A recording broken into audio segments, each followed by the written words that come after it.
Let's talk about some tips when fighting a wrestler. My first one, don't keep your hips in line. Let's get some props. The bedroom props are out. This is keeping your hips square. This is one opponent, this is the other. Each corner is where the hips are.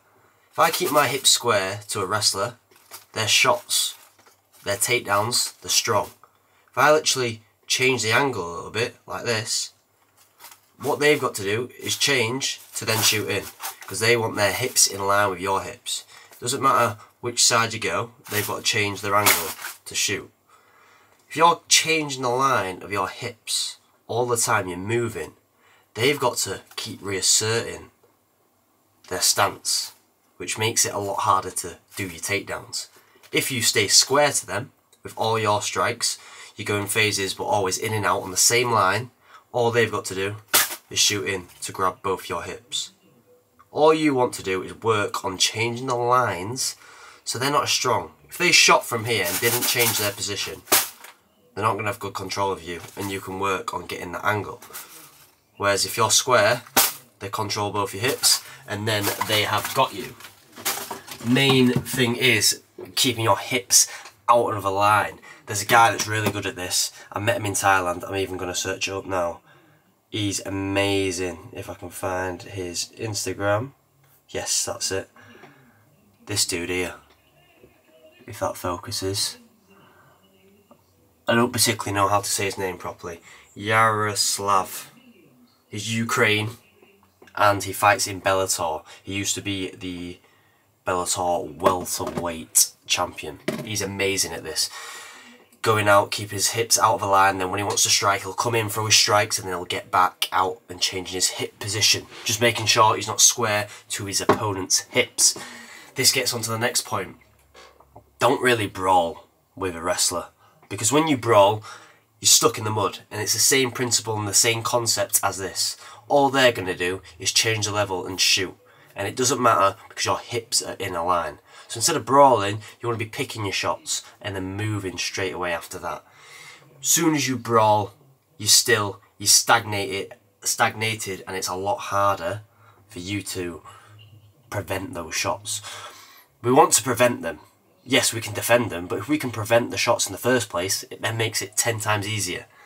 But when the shots do come, this is a concept you want to take into consideration, and it's disengagement and engagement.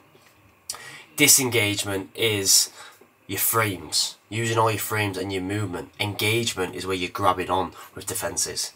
They have both some kind of defence when defending takedowns, but they are different styles.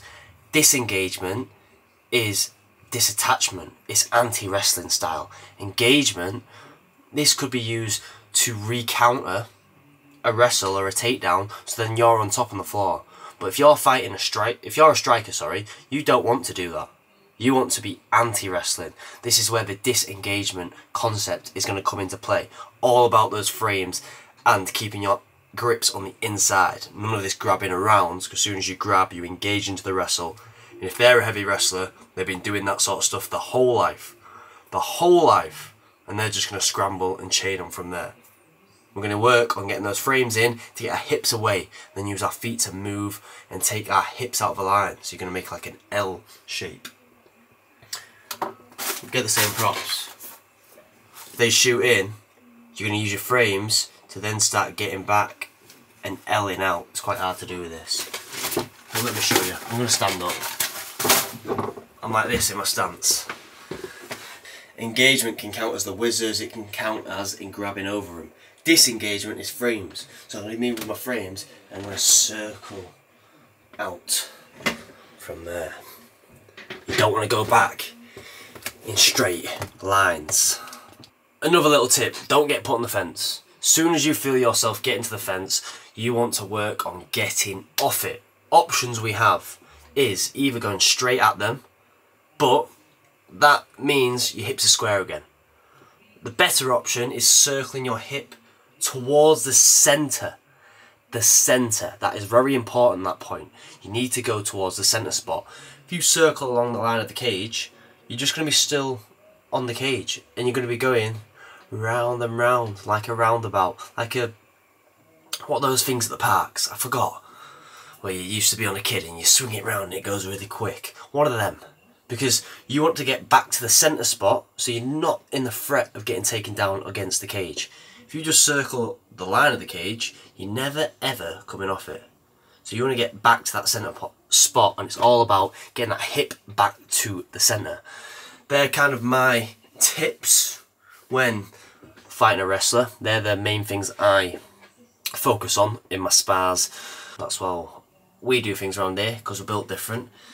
And I'll see you in the next video. Bish, bash, bosh.